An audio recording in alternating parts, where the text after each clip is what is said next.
Well, hello, everybody, and welcome to another episode of the Vitality Shift podcast for chiropractors. Happy New Year. I haven't done any podcast episodes so far in 2021. We just took a little bit of a break, and I'm listening for your feedback. I was seeing if anybody missed the show, and I haven't heard from anybody. So I'm going to be looking for a little bit extra feedback from our listeners. If you like what you're hearing, either do a review on iTunes or something, or do a shout out on our Vitality Shift page, Vitality Shift for Chiropractors Facebook page. Reach out to us there, or something to say that you're still enjoying the show, and then we'll keep them coming. So today we're going to I got my co-host, the amazing Brandi MacDonald, who is going to join us on the call today, and she is going to help us talk about trauma for chiropractors, and not to create trauma, but how to overcome some trauma. We've started just recently doing one-on-one coaching again, since we can't travel for the whole rest of the year. We've kind of just focused a little bit more on some one-on-ones. We're not taking very many, but we're going to just do maybe a couple a month. And we're having fun. We've worked with one already, and we're working with another one, and we're having a good time diving deep under the layers. When I was coaching by myself, that's why I love with our format, is that me and Brandi work together with everybody, and Brandi is a ninja at finding because the problem is never the problem at first, and so she helps us dive deep down to find out what the actual problem is. And once we can kind of find out that usually it's some kind of trauma or accumulated trauma, and if we can work on that, then people just explode. They just kind of pop out of the gate. So we're pretty excited about that. Coming up in 2021, we're also in March, we're going to be opening up spots for our Mastermind Rewire. We finished our one for 2020. We had to adapt and pivot a bit. 2021 will be totally virtual. We'll be doing 4 weekend, like Sunday events, and then we have like accountability groups, we have one-on-one coaching and all that kind of stuff. So if you're interested in any of that, make sure you reach out to us and you can get more information. So our one-on-one will be starting we'll be taking some people in February, and then our mastermind will be a 1-year thing, and we'll be starting in March. So that being said, let's get to some trauma. Welcome to the call, my love.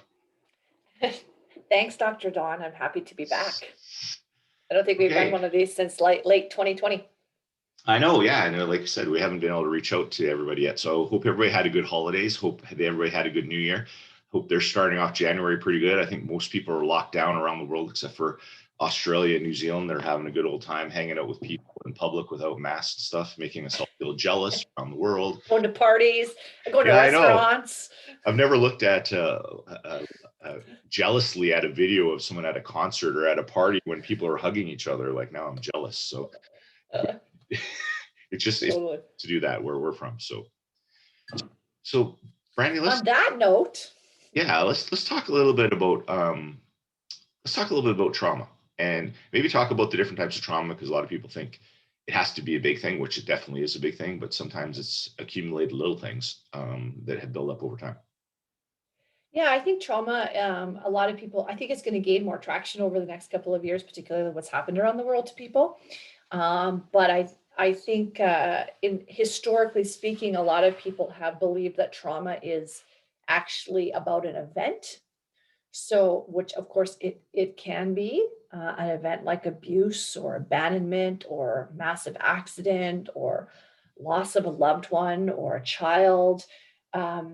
We think that if that event happens, then it's traumatic for the person. And I think in the last year, what we're starting to maybe open a conversation up more about is understanding that trauma is really not ever about the event. And that seems shocking to people, because we would think the events of 2020 were traumatic, but yet not everybody's traumatized. So the question then becomes, is trauma really an event? Or is it really how the event shapes the nervous system? And so the study of trauma is really not about the event at all. Actually, it's about how somebody responds to an event. And socially and culturally, we have events that are obviously shocking. And those ones, we think then that would be the only time that somebody would display traumatic, any sense of traumatic kind of physiology after living through certain events that we obviously all would think would be traumatic. However, What is misunderstood is that trauma is anything that happens to a system that it cannot comprehend at the time. And that's really been the study of Stephen Porges' polyvagal theory, as well as a lot of other really intelligent researchers in trauma and therapy, which have really looked at why a nervous system responds the way it does post events that maybe we didn't think were so traumatic. And in my history as a social worker, we did a lot of training in what is called trauma-informed care, which is really, obviously, I worked historically with people who lived in traumatic situations that we would all think, wow, of course that makes sense. If somebody, has a social addiction, or is living on the street, or is a drug addict, or, their children have been abused, or whatever, we think, oh yeah, totally makes sense. Therefore, you must be a trauma-informed practitioner. However, trauma-informed practitioners understand that the nervous system really makes these decisions based on its inability to comprehend the event at the time. The system, in essence, goes into shock. And it's a matter of whether or not the system comes out of the shock response or not will determine whether somebody is traumatized. And at the far end of trauma and a system not coming out of that state where the physiology relives the experience as if it's happening all the time, every time, is PTSD or complex PTSD. But way on the spectrum before that, we are seeing lots of people in 2020, including chiropractors, who are actually traumatized by the events that have happened beyond their control, that many of us went into a state of shock and could not understand them. The body, we just couldn't understand what was going on. Like, it was such a shock that this had happened. That's what trauma is. So it's not up to you, the practitioner, first of all, to determine whether your client is traumatized. And it's also not up to you, if you are traumatized, to make a logical decision whether you think that event was traumatic or not, because the body has already made the decision for you. And that's probably the most dangerous place we can be when we understand trauma. If we can look at trauma just as the fact that the body could not understand the event and launched a response, that's it. There's no judgment to it. It's not up to us to determine whether it was traumatic or not. It just is. We become much more effective, not only in helping the people that we work with, but also effective in healing ourselves, because we're not trying to make sense of the event, because we couldn't. Just the body had launched a response that is trauma orientated, which is trauma orientation is protection. And that's basically what happens in the physiology.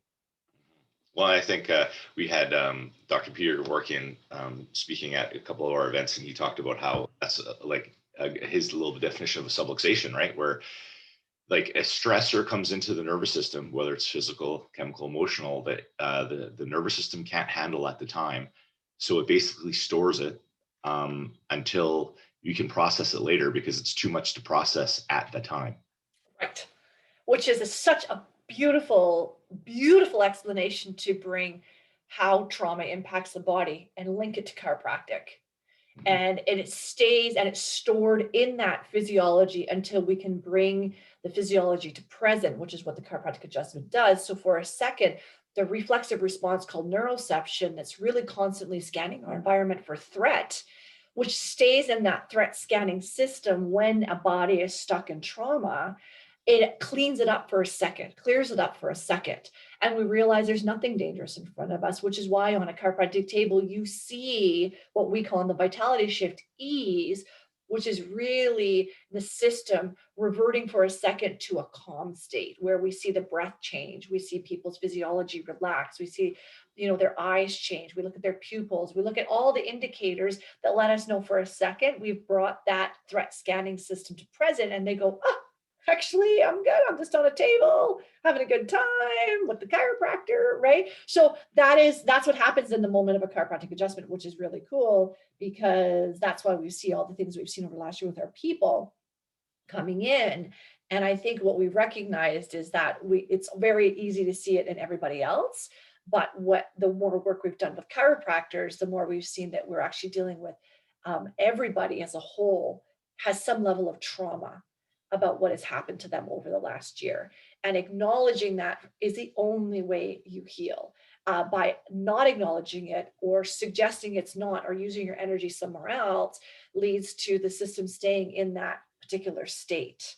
And over time, we know, you can just look at your practice members, you know that that moves you towards a state of dyshyphonesis and ultimately disease. And it's funny how, like, we always like to, well, we're kind of the king and queen of like relating every single thing to chiropractic. When we talk about the trauma work, a lot of the goal isn't to create the state of safety, right? Because Yes. and you need to create the state of safety long enough so that you can heal. Yes. And in chiropractic, we need to create a state of ease, and we need to maintain that state of ease long enough so that the body can heal. Right. So it's kind of interesting that, like, I know you made a Facebook post about whose quote was it that said safety is the. That's Stephen Porges, is the treatment. Yeah. Stephen Porges says safety is the treatment. It's not what do I need to do. Right. It's how do I need to feel. Mm-hmm. And that is both a physiological response in the autonomic nervous system, which is what we call the ventral vagal system, where connection happens. Mm-hmm.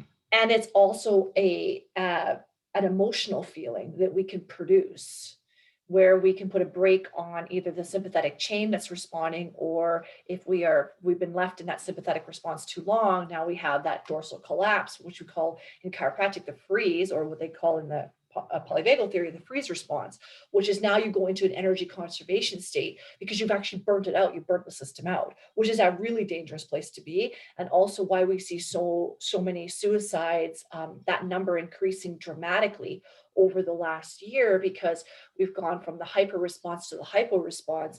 And unfortunately, that comes with a lot of hopelessness for people, and they can't get out of it. And they need an activation system, something to activate that system. So people are either needing to down regulate or up regulate depending on the trauma response that's going on. And chiropractors can understand that because they have a level of, well, most people that would listen to this particular podcast have a superior level of knowledge of the nervous system. And because they do, you understand the way that system works and the way the brain works when that is constantly in that threat scanning stage. So it's not a matter of us necessarily determining, this is what I just wrote about on Facebook the other day, is that we're such huge story seekers in chiropractic that we want to hear everybody's story, and we want to know their perception of what is going on, rather than identifying the state that they're in. And the state is determined based on their neuroceptive feedback coming into the nervous system, and perception follows that. So the body's response and decisions follow the neuroceptive response, the reflexive threat scanning response. So then the body makes a decision. So when we ask somebody their perception of how they feel, their perception of what is going on, it is very often distorted. So if that is our only mechanism in chiropractic to help somebody, we get frustrated because either they feel great and we can see that they're still unwell, they don't feel better at all, but we can see that they're moving towards a clearer state. And because we're not state seeking, we're story seeking. And so really, I'm thinking chiropractic, then the next level to help humanity is to state seek.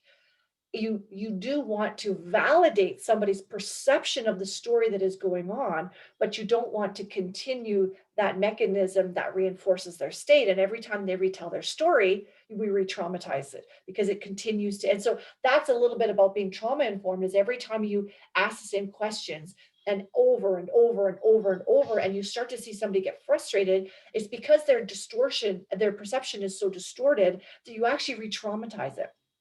Traumatize the system without meaning to. It's not like somebody does this on purpose. No chiropractor is trying to re-traumatize their client. And also for chiropractors who have been trying to get help and feel frustrated and not heard and feel like nothing they do works, that is a first indication that I can always tell that they're actually in a trauma state and they are distorted. And so everything they try is not going to work because, again, safety is the treatment. It is not what somebody's going to do. It is about a mechanism of feeling how they feel inside their physiology and doing some work to feel safe. And when your definition of safety is based on what everybody else is doing, or given to somebody who has power over you, like the government, the policies, regulatory boards, whatever, you will feel unsafe. And so it's a matter of learning how to feel safe, because in safety, the nervous system goes into that higher state where we connect with people, which is the ultimate state of being a better human. And so in the vitality shift, it's so funny, we didn't do trauma-informed work in the vitality shift, but our hierarchy of vitality that we use to educate the public on what is possible through care, the very top of our hierarchy is connection and creation. Because when human beings are in that state, they're better humans from the sense of how they build relationship, but also they feel free to express themselves. And they live in uh, researcher and psychologist, psychiatrist, his name is Daniel Siegel, created something called the window of tolerance. And based on the polyvagal theory, they live in what we call a window of tolerance, which means it doesn't mean that the sympathetic chain is never activated. It doesn't mean that we don't become either downregulated or upregulated. It's almost like an odometer that's always constantly on the move. It's just not stuck one way or the other. And that's called the window of tolerance, which means we're constantly resilient. And it's not that things don't launch it, and it's not things that we don't go into energy conservation. It's a matter of how long we stay there and how much we get patterned in that state, so that it starts to dysregulate and distort the way we see the world. And I was wondering, maybe give some of the listeners some examples of what they might be experiencing. Like you already said, sometimes they're frustrated because they try things and it doesn't work, but maybe give some examples, because I know some people, like you said, their perception is they don't have trauma, or they compare themselves to someone else. And they say, well, they had a death of their parent, or they were abused, or they had something crazy going on. What are some of the, lack of a better word, symptoms that a chiropractor might be going through that might suggest that they have some trauma going on? Well, the easiest thing that I can use in chiropractic language is if we look at the window of tolerance model. So we look at, because everything we do in chiropractic, at least in the shift in this model, is all about resiliency, bounce back. The buzzword is adaptability. That's a window of tolerance, right? That we all have this certain window where we have that ability to self-regulate. So that's the word of a non-traumatized person. We can self-regulate because we have enough awareness when we are dysregulated. So dysregulation occurs either in the hyper format, which is the sympathetic chain, or the hypo response, which is the energy conservation state, which is the freeze state. So when somebody is hyper sort of activated, for lack of a better word, they're out of their window of capacity to come back to regulate. So you do find that you end up being way more edgy. Everything irritates you. Your reactions, this is what I find with a lot of people, is their reaction to what is happening is so hyper inflated. Like, it's sometimes if you say something and somebody like just comes at you and you're like, that doesn't even make sense to what is going on right now. Right. That's a hyper aroused system, right? Because if you think about it, you're in that hyper aroused state where it's dangerous. So you're gonna I'm gonna get you before they get me. Sometimes it is channeled. I see some chiropractors channeling it into anger format. So they are fighting the fight. They are martyring themselves. They are losing friends, losing family. And I don't mean in a really healthy, organized way. Certainly we've done enough podcasts on boundaries. That's not boundaries. So that I see a lot of that hyper activation in how somebody deals with what's going on. And it's just a general sense of over activation when you talk to them. And they just feel like at any moment you're going to lose a finger if you come too close to the rabid dog. Right. And they're not able to re-regulate back to any sense of balance. Obviously in the hypoactivated, like it's not activated, it's dysregulated state, you're going to find that people like, you just don't have any get up and go. Like, you just feel like nothing you do matters. Everything is hopeless. You can't organize your time. Your threshold is so low. And then of course you have like physical symptoms, right? You have fatigue, you have burnout, you just, nothing you do seems to really get this sense of you can come back to this state of balance. And also we see injuries. Like, again, we also see injuries. Yeah, injuries for chiropractors, and then also just massive like withdrawal. So they just withdrawal and from communities and isolate. Yeah. Yeah. So it did. Now the problem is, can people see that in themselves? When you are, they did research, one of the trauma-informed certification programs I was taking was this interesting research study that they did, and they did brain scans on traumatized people. So you have to think of it. I keep saying this a million times. It's why I don't talk about stress with men as emotional stress. So trauma is like emotional stress, is like stress. Trauma is a physiological response in the nervous system. It is not an event. So I got to derive that through people. Now, if you had an event, it obviously is much more obvious. But we're talking about very intellectual chiropractors usually who think that they are doing better than they are, but feel stuck, or have gotten enough feedback from people around them that care about them that their way of being in the world is simply not working. And so one of the research studies that they did on brain scans of people who were in a trauma state was they looked at the parts of the brain that were activated. And one of the things that they found was the part of the brain that really, which is that higher level prefrontal cortex part that allows us to know who we are as people, as human beings, that sense of self is actually offline completely, almost like a brain injury. And so one of the challenges is when we are hyper intellectual and logical, we are totally somatically disconnected to what the nervous system is doing. That's why we don't know what we feel like inside our physiology, because that part of the brain is offline. That's actually a trauma response. And so people who feel like they really don't know who they are, or they've lost sense of self over the last little while, that's actually true. Neurologically, that's actually true. And if we were to be able to hook them up to a brain scan, we would see that the more traumatized that the physiology is, the more offline that part of the brain is. And to bring it back online, back to Stephen Porges, safety is the treatment. And it seems like it's too easy to be true, but if you've ever been in that state, it's the hardest thing in the world to actually learn how to do. And the same with chiropractic. The whole goal is to keep them in a state of ease long enough so that the body can heal itself, which exactly. See, but that's the hardest thing to do. Exactly. That's true. Yeah. So I was just thinking, and again, because we've done this with some of the people we're working with, I wanted to give some of the listeners just a couple tools that they can try on their own.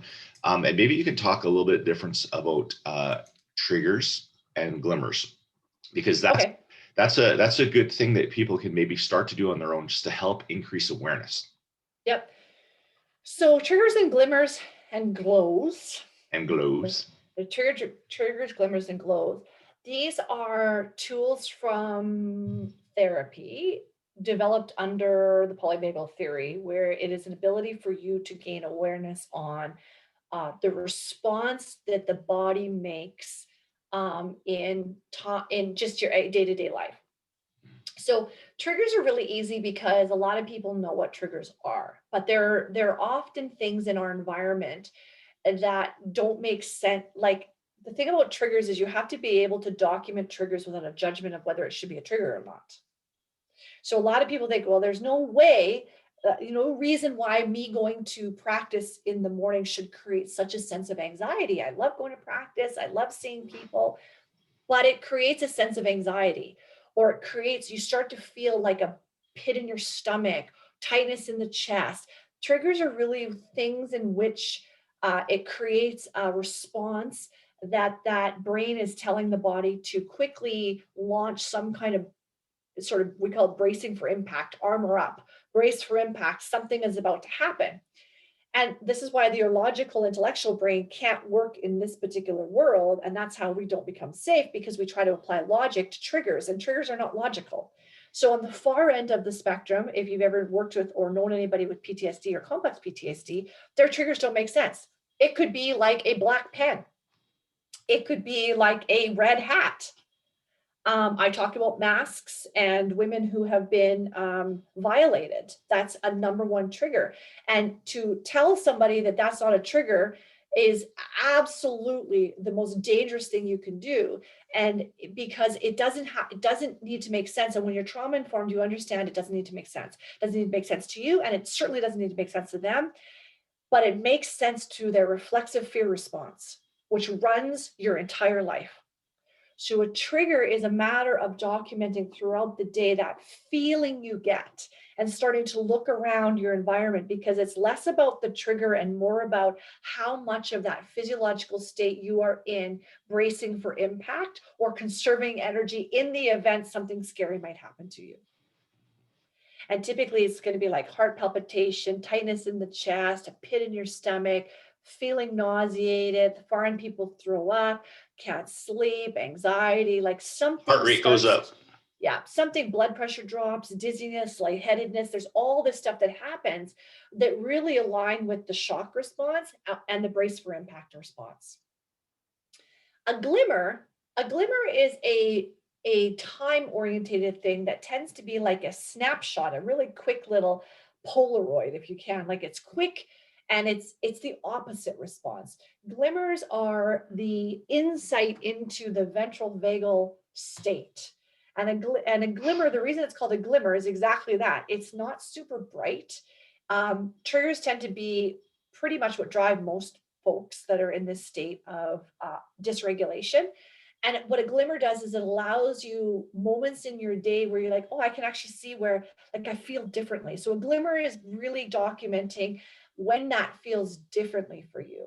And it might not last. So it's trying to build an awareness for you how little those are and how to create more of them.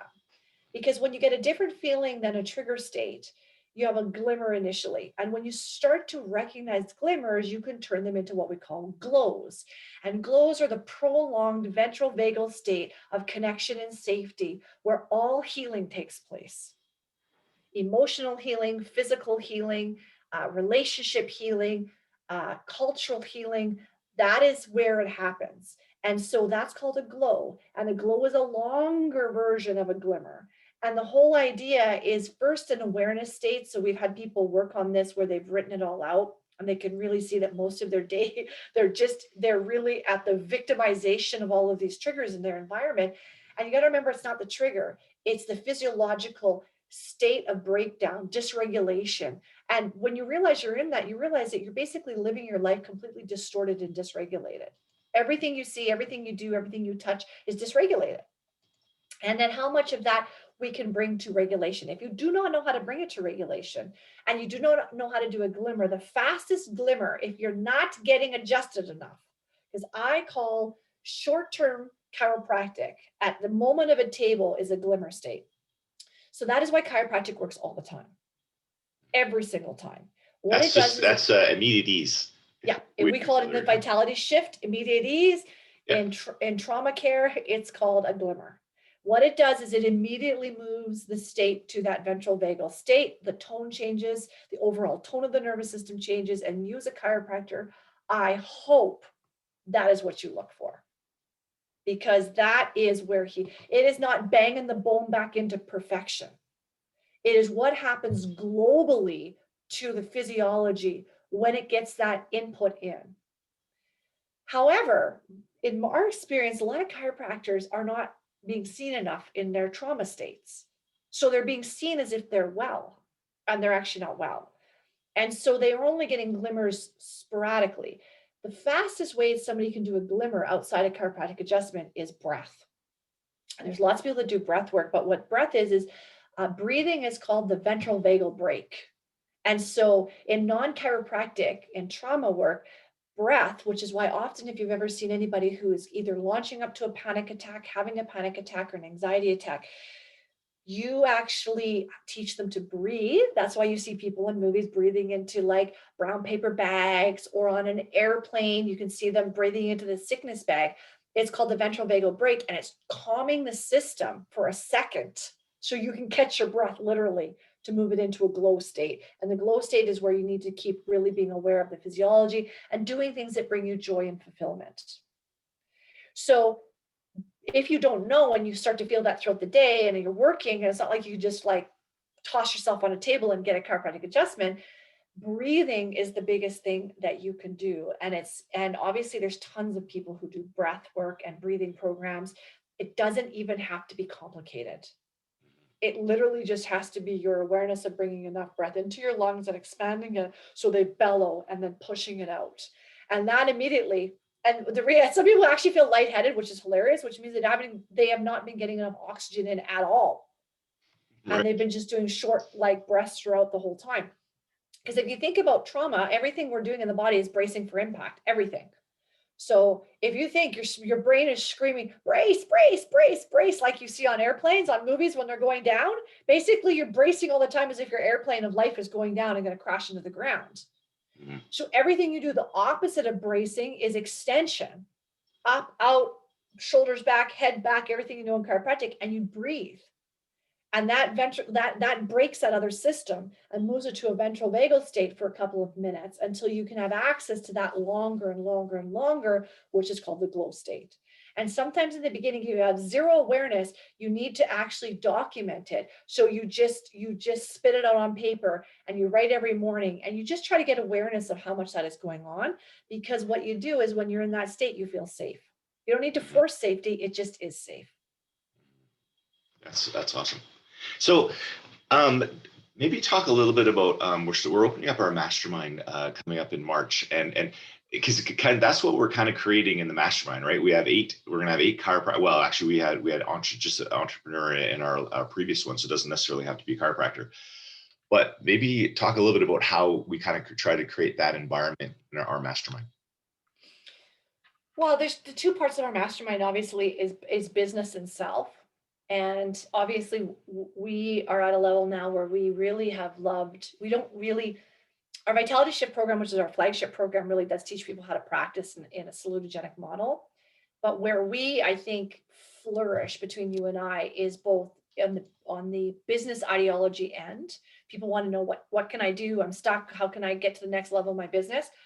But at some level, an entrepreneur, when their bills are paid, their money is good, they're fairly profitable, self is their tool. It is no longer a tool of another book, another program, because pretty much when we interview people, they already know what to do.